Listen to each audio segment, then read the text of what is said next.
बिस्मिल्लाहिर्रहमानिर्रहीम। अस्सलाम वालेकुम। आज 26 अक्टूबर है और दिन है जुमे का। जस्टिस सैयद मंसूर अली शाह साहब जो कि उम्रे पे चले गए हुए हैं और उम्रे पर जाने से पहले वो नए chief justice Pakistan justice Yahya Afridi साहब को बड़े इम्तिहान में डाल गए हैं और उनका जो एक लेटर है और उस लेटर पे जो होने वाली बातचीत है उससे मैं आपको आगाह करता हूँ।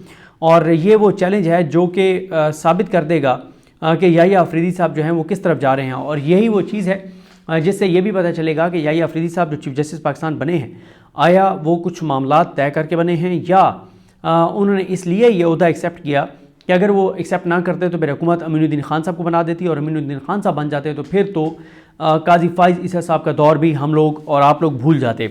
तो पहले आ जाते हैं कि याहिया अफरीदी साहब ने ये लेटर लिखा क्या है और फिर हम बात करते हैं चीज़ें किस तरफ जा रही हैं। देखिए, मामला ये हुआ था कि जो कमेटी चेंज की थी काजी फाइज साहब ने, जुमेरात को इजलास था, काजी साहब गायब हो गए, लापता हो गए और छुप गए, कहीं जाके किसी बिल में छुप गए और जुमेरात को मीटिंग नहीं हुई थी। फिर जुमे वाले दिन जरदारी ने ऑर्डिनेंस जारी कर दिया, शहबाज शरीफ के साथ मिलकर शहबाज शरीफ और उसकी काबीना ने मंजूरी दी, ऑर्डिनेंस जारी हुआ और जुमे वाले दिन ही काजी फाइज ईसा ने प्रैक्टिस एंड प्रोसीजर कमेटी से मुनीब अख्तर साहब को निकाल के और अपने यार अमीनुद्दीन खान को ऐड कर दिया। उसके बाद उन्होंने अमीनुद्दीन खान को डाल के और फिर मंसूर अली शाह साहब ने उस कमेटी में बैठने से इनकार कर दिया था और उसके बाद फिर काजी फाइज ईसा ने 63A वाला केस लगाया। उसमें मुनीब अख्तर साहब शामिल थे। मुनीब अख्तर साहब ने उस बेंच को मानने से इनकार कर दिया था। मुनीब अख्तर साहब उस बेंच में नहीं आए थे और फिर काजी ने 2-3 दिन लगाकर केस सुनकर 63A वाला फैसला दिया, जिसकी वजह से ये आईनी तरमीम हुई, जिस आईनी तरमीम से मंसूर अली शाह साहब और मुनीब अख्तर साहब का रास्ता रोका गया।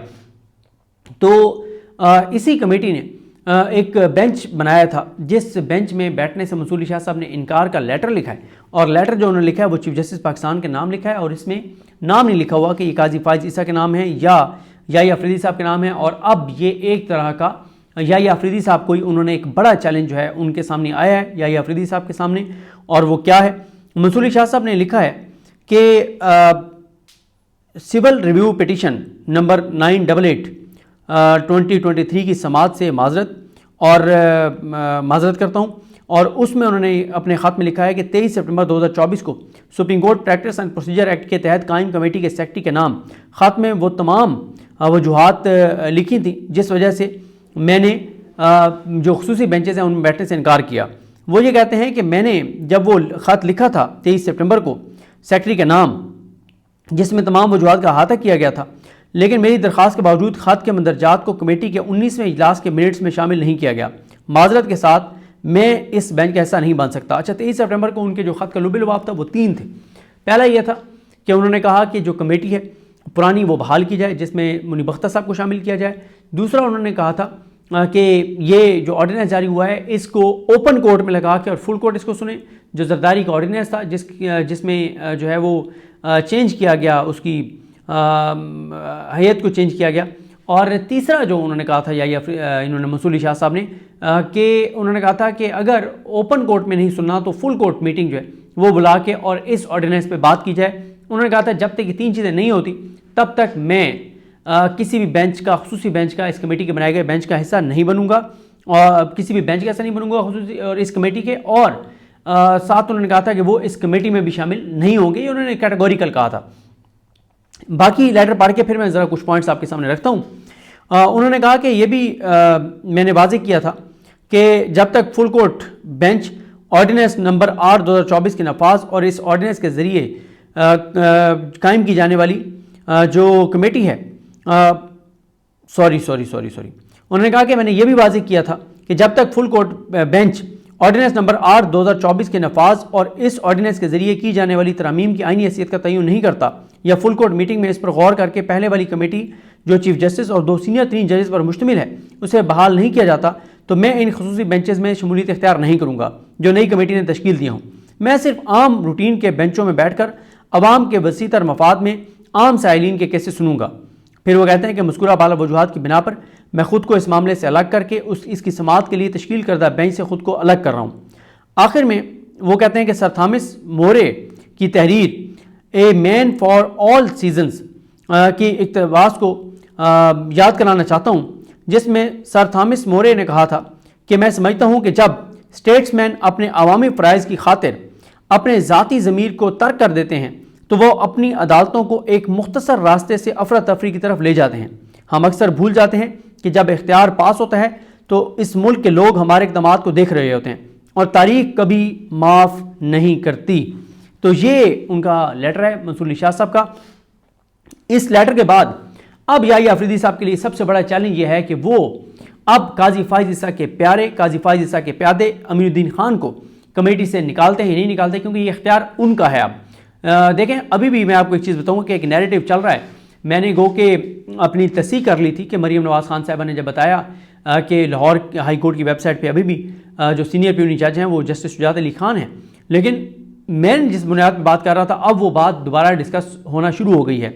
और वो बात ये है कि कुछ जो वकील हैं जो जिनका पता है कि वो कहाँ से बात करते हैं, उनको कहाँ से फीड किया जाता है, वो ये कह रहे हैं कि सीनियर प्यूनी जज जो हैं वो जस्टिस सैयद मंसूर अली शाह नहीं होंगे, बल्कि सीनियर प्यूनी जज जो हैं वो होंगे जस्टिस अमीनुद्दीन खान और उसके बाद फिर जस्टिस जमाल खान मंदोखेल। यानी ये दो कमेटी में होंगे, याहिया अफरीदी साहब, अमीनुद्दीन खान और जस्टिस जमाल खान मंदोखेल। गो के कल जंग अखबार ने फ्रंट पेज पे खबर लगाई अटॉर्नी जनरल साहब से का हवाला देकर कि अटॉर्नी जनरल पाकिस्तान मंसूर उस्मान अवान साहब ने कहा कि नहीं, सीनियर प्यूनी जज सैयद मंसूर अली शाह साहब ही होंगे। लेकिन ये बहस दोबारा आएगी, ये रोला दोबारा डालने की कोशिश की जाएगी कि सीनियर प्यूनी जज कौन है। गो के अगर अटॉर्नी जनरल ये कह रहा है कि गो के अटॉर्नी जनरल साहब का किरदार बहुत अफसोस के साथ बदतरीन किरदार रहा है इन सारी तरमीम और जो कुछ इस हुकूमत के साथ मिलकर उन्होंने अदलिया पर हमले करने में अपना किरदार अदा किया है, तारीख में उनका नाम भी लिखा जाएगा। अब देखें, इस सारी सूरत हाल पे 5-6 अहम पॉइंट्स बैरिस्टर साद रसूल साहब ने कहे हैं। पहला उनका पॉइंट ये है कि याहिया अफरीदी साहब जो हैं उनका सबसे बड़ा जो चैलेंज है वो ये है कि जो अदलिया के अंदर अगर कोई इख्तलाफ है भी, जो कि है ज़ाहिर है, उस इख्तलाफ को कैसे जजेस आपस में बैठ के फुल कोर्ट मीटिंग बुला के बंद कमरे में बैठ के उस इख्तलाफ को हल करते हैं। और अगर कोई चीज़ रह भी जाती है इख्तलाफ में तो वो पब्लिक में ना आए, क्योंकि वो कहते हैं जब पब्लिक में चीज़ें आती हैं तो लोगों का अदलिया पर एतमाद कम होता है और अदलिया जो है वो लोगों के एतमाद पर चल रही होती है। और इसका जिम्मेदार बैरिस्टर साद रसूल साहब काजी फाइज ईसा को ठहराते हैं कि उन्होंने बंदियाल साहब का दौर हो या इससे पहले के अदवार हो, गुलजार साहब का दौर हो, साकिब निसार साहब का दौर हो, आसिफ सीतन खोसा साहब का दौर हो, इन तमाम अदवार में काजी फाइज ईसा साहब जो लेटरबाजी करते रहे हैं, मतलब वो उस दौर से नहीं निकल पाए जब ख़त लिखे जाते थे तो लेटर्स लिखते थे, लीक करते थे, नैरेटिव बनाते थे, प्रोपेगेंडा करते थे, बयानियाँ बनाते थे, शरीफ खानदान को खुश करते थे, चोरों डाकू लुटेरों को खुश करते थे, सुप्रीम कोर्ट को कमज़ोर करते थे। बंदियाल साहब को इन्होंने कमज़ोर किया, इन्होंने बंदियाल साहब के दौर में ग्रुप बना के सुप्रीम कोर्ट का बेड़ा गर्क कर दिया, तबाह कर दी, सुप्रीम कोर्ट बर्बाद कर दी, 90 दिन में इलेक्शन नहीं होने दिया। और उस वक्त इनके साथ मंसूर अली शाह साहब भी बदकिस्मती से शामिल थे। अब बात यह है कि काजी फाइज ईसा साहब ने जो कुछ लेटरबाजी के जरिए किया, जो वो सारा कुछ किया, और फिर उसके बाद जब चीफ जस्टिस पाकिस्तान बने तो जो अपनी जजमेंट्स हैं उसमें जो अपने जजेस पर अटैक किया, तो साद रसूल साहब समझते हैं कि इससे अदलिया बहुत कमज़ोर हुई है, बेबुकत हुई है। और अब मंसूर याहिया अफरीदी साहब का चैलेंज यही है कि वो एक तो इख्तलाफात को कम करें, फुल कोर्ट में डिस्कस करें, फुल कोर्ट मीटिंग में, और बाहर ना आने दें, पब्लिक में ना आने दें, और लोगों का कोई एतमाद सुप्रीम कोर्ट पर बहाल करें जो कि बिल्कुल ना होने के बराबर रह गया है। और इसके लिए इंटरनेशनल रिपोर्ट्स भी आप पढ़ लें। उसके बाद वो कहते हैं कि याहिया अफरीदी साहब का दूसरा चैलेंज यही है कि ये जो ऑर्डिनेंस जारी किया गया था जरदारी की जानिब से, जिसके ऊपर 2 जजेस ने एतराज़ कर दिया हुआ है, मुनीब अख्तर साहब ने भी उस कमेटी में बैठने से इनका मतलब वो तो ज़ाहिर उनको तो निकाल दिया, लेकिन उन्होंने फिर उस बेंच में बैठने से इनकार कर दिया जो उस कमेटी ने बनाया था। दूसरा, मंसूर अली शाह साहब ने भी उस कमेटी में बैठने से इनकार किया। तो 2 जजेस जिस ऑर्डिनेंस की मुखालफत कर चुके हैं, उस ऑर्डिनेंस का फैसला करना होगा याहिया अफरीदी साहब को कि वो क्या करते हैं। ये बड़ा मुश्किल है याहिया अफरीदी साहब के लिए, और यही पहला वो इम्तिहान है जो बता देगा कि वो किस तरफ चीज़ों को लेकर जा रहे हैं। तीसरा जो कहते हैं वो ज़ाहिर है 26वीं आईनी तरमीम वाला एक चैलेंज है, वो तो ज़ाहिर है अब ये एक बड़ा मुश्किल एक उनका है कि ये आईनी बेंच सुनेगा इसको या इसको सुप्रीम कोर्ट सुनेगी। इस पर मैंने अलग भी एक वीडियो करनी है तो अलग से बात करेंगे। फिर साद रसूल साहब कहते हैं कि जो कमेटी है जिसने याहिया अफरीदी साहब का नाम फाइनल किया है उसके कोई रीजंस सामने नहीं आई, कोई रीजनिंग नहीं है, कोई क्राइटेरिया सामने नहीं है, कोई क्राइटेरिया पहले नहीं उन्होंने बताया कि किस क्राइटेरिया पे चीफ जस्टिस पाकिस्तान इन 3 में से नामजद किया जाएगा, मुंतखब किया जाएगा, चुना जाएगा, सेलेक्ट किया जाएगा कि ये जो सिलेक्टेड हैं याहिया अफरीदी साहब हुकूमत के, तो हुकूमत ने इनको किस बुनियाद पे सिलेक्ट किया है, यानी इनकी क्या ऐसी जजमेंट्स थी जो कि मंसूर अली शाह साहब की नहीं है, जो मुनीब अख्तर साहब की नहीं। कोई क्राइटेरिया तो होगा, कोई तो चीज़ होगी, उस क्राइटेरिया का नहीं पता।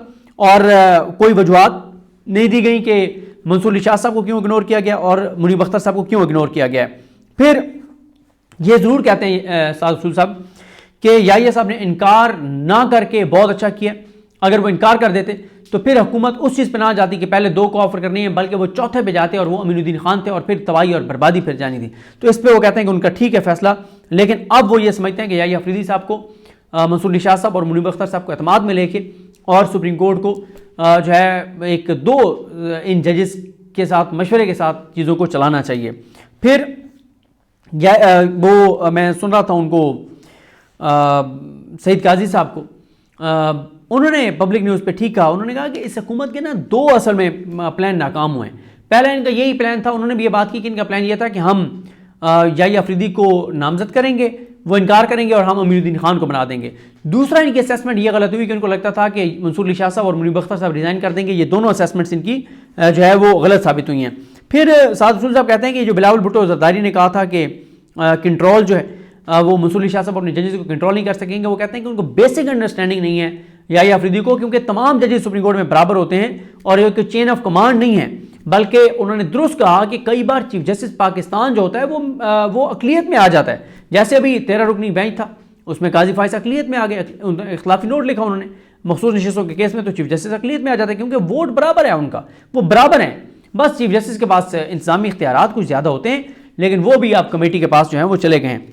फिर उसके बाद ये भी कहते हैं साद रसूल साहब कि बदकिस्मती से हुकूमत अब फैसला करेगी कि हमारे केसेस जो है वो किस आईनी बेंच ने सुनने हैं, और अगर किसी बेंच में केस शुरू होगा और बाद में पता चलता है कि वो हुकूमत के खिलाफ जा रहा है तो हुकूमत बैठ के और उस आईनी बेंच को चेंज कर देगी, क्योंकि 14 रुकनी अब जुडिशल कमीशन है जिसमें हुकूमत की अक्सरियत है। तो ये कैसे ये सारी चीज़ें हो सकती हैं। तो ये सारे चैलेंजेस हैं याहिया अफरीदी साहब के।